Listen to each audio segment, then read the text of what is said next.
military service. Elvis and Priscilla became good friends and starting seeing each other frequently. Priscilla said that Elvis was the love of her life. In March 1960, Elvis departed from Germany to return to the U.S. She managed to stay in touch with Elvis by phone, but she had to wait 2 years to see him again.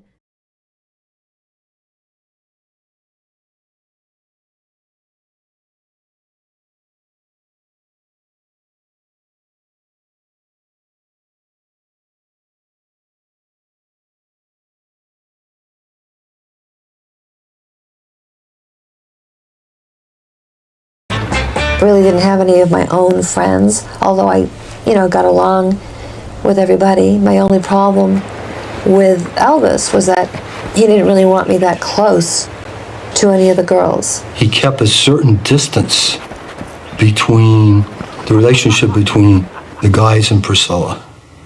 He didn't want her to be one of the guys.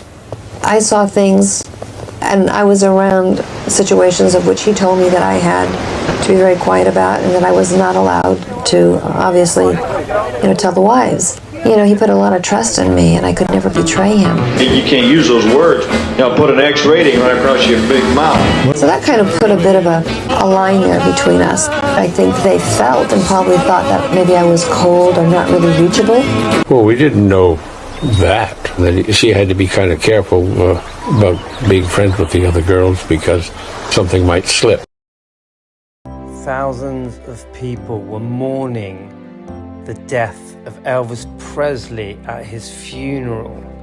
And Lisa Marie Presley here talks about how Elvis's body was at Graceland's for 3 days, and she just sat with his body and found that it was oddly comforting.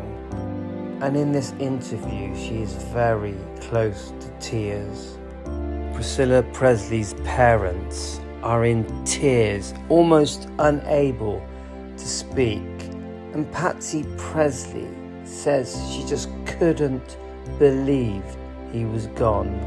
And Vernon Presley speaks to the public and thanks them for all the letters of support since his son Elvis Presley had passed, and says that the letters had really helped him. Thanks, everyone. My husband Gigi and I started traveling with Elvis and Priscilla. Elvis really liked Gigi. He called him Muffin. That was his nickname. They had a great relationship. I remember they had their own little language, and it was so hilarious. Everybody just had fun with it, listening to them. It was usually the same guys all the time when I was there. There wasn't a lot of newcomers.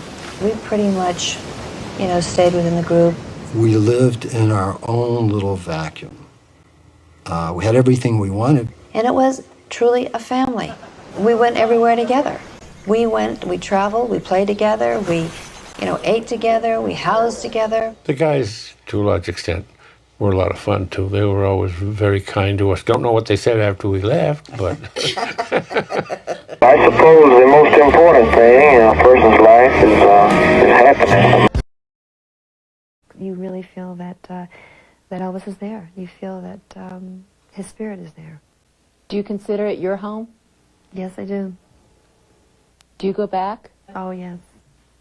When I'm there, I feel, because our tours stop between 5 and 6 in the evening, and at night no one is there.